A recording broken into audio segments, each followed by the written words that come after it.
বন্ধুসকল, আমাৰ ভাৰততে হওক বা পৃথিৱীতে হওক, খোৱা পানীৰ বৰ্তমান বহুত অভাৱ চলিছে। কিছুমান জেগাত এনেকুৱাও দেখিবলৈ পোৱা গৈছে যোনবোৰ জেগাত পানী কিনি আনি খাবলগীয়া কৰিছে, কাৰণ চাফা পানী পোৱা নাযায়। খুৱাব পৰা যোনটো ক্লিন ৱাটাৰ, যোনটো মিনাৰেল ৱাটাৰ, সেইটো পানী পোৱা নাযায়। তেন্তে বন্ধুসকল, এই অভাৱটোক দূৰ কৰিবৰ কাৰণে কিবা উপায় আছে নেকি বাৰু? স্বাগতম জনাইছোঁ।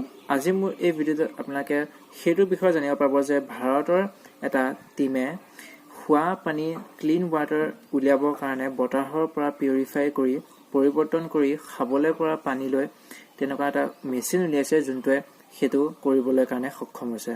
তেনে বন্ধুসকল, বলক বেছি দিন নকৰাকৈ চাওঁ আহক। পানী, জল, ৱাটাৰ। আমাৰ মানুহৰ দেহত 60% পানীয়ে ভৰি থাকে। বন্ধুসকল, নেচাৰত বা প্ৰকৃতিৰ মাজত বহুতো পানী আছে, কিন্তু এটা বৈজ্ঞানিকৰ দ্বাৰা পৰীক্ষা কৰোঁতে গম পোৱা গ'ল যে 2020 চনৰ শেষৰলৈকে 21খন চিটিত গ্ৰাউণ্ড লেভেলৰ পানী চেছ হৈ যাব, য'ত দিল্লী, বেংগালুৰু পৰে আৰু চেন্নাই ৱাটাৰ ক্ৰাইচিছৰ বিষয়টো শুনিছে। বন্ধুসকল, এইটো এটা ডাঙৰ ইছ্যু, এটা ডাঙৰ অসুবিধা। মই ভাবি আছোঁ যে বতাহৰ পৰা যদি পানী লৈ পৰিৱৰ্তন কৰিব পাৰিলোহেঁতেন কিমান ভাল হ'লহেঁতেন। আৰে, এইটো কি যাদু? বতাহৰ পৰা পানীলৈ পৰিৱৰ্তন হৈ গ'লচোন।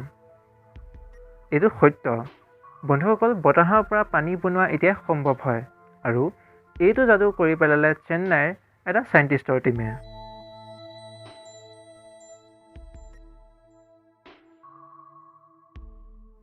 IIT মাদ্ৰাছৰ ডিপাৰ্টমেণ্ট অফ কেমিষ্ট্ৰিৰ প্ৰফেচৰ টি প্ৰদীপ আৰু তেওঁৰ দুটা ষ্টুডেণ্ট ৰমেশ সোণী আৰু অংকিত নগৰে মিলি বনাই পেলালে এই মেচিনটো।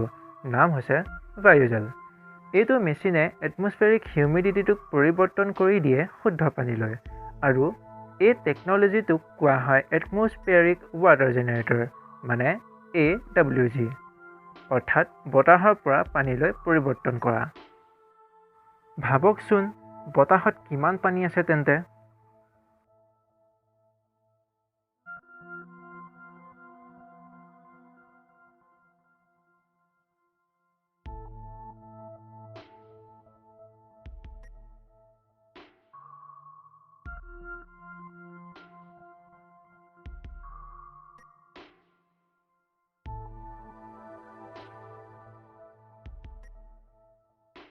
চাওক, তাৰপিছত পানীটো ফিল্টাৰ কৰি তাত মিনাৰেলছ এড কৰা হয়, যেনেকৈ কেলছিয়াম, মেগনেছিয়াম আৰু ছ'ডিয়াম।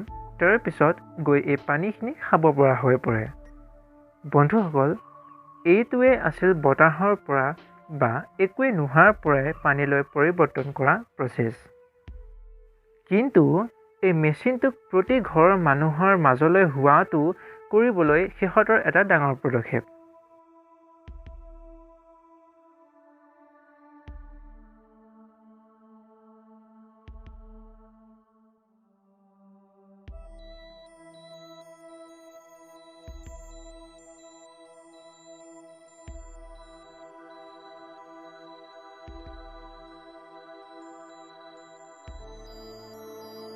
মানে এতিয়াৰ পৰা না মিউনিচিপালিটিৰ পৰা পানী পোৱাৰ কিবা অসুবিধা হ'ব, না পানী টেংকাৰবোৰৰ আহি পোৱালৈ অপেক্ষা কৰিব লাগিব।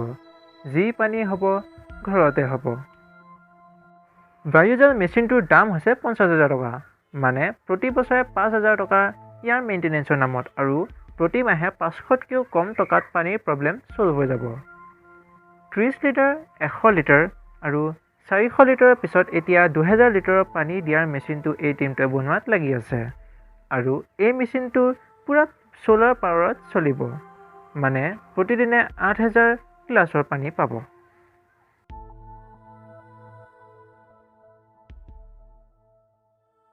তেন্তে বন্ধুসকল, যদি মোৰ এই ভিডিঅ'টোৰ জৰিয়তে কিবা নতুন খবৰ জানিবলৈ পালে, নতুন কিবা কথা জানিবলৈ পালে, প্লিজ ভিডিঅ'টো লাইক এটা কৰি দিব, লগতে চেনেলটো ছাবস্ক্ৰাইব কৰি লৈ কাষত থকা বেল আইকনটো দবাই দিব, যাতে মই নতুন নতুন যি ভিডিঅ'ত আনি থাকোঁ আপোনালোকে সৰ্বপ্ৰথম দেখিবলৈ পায়।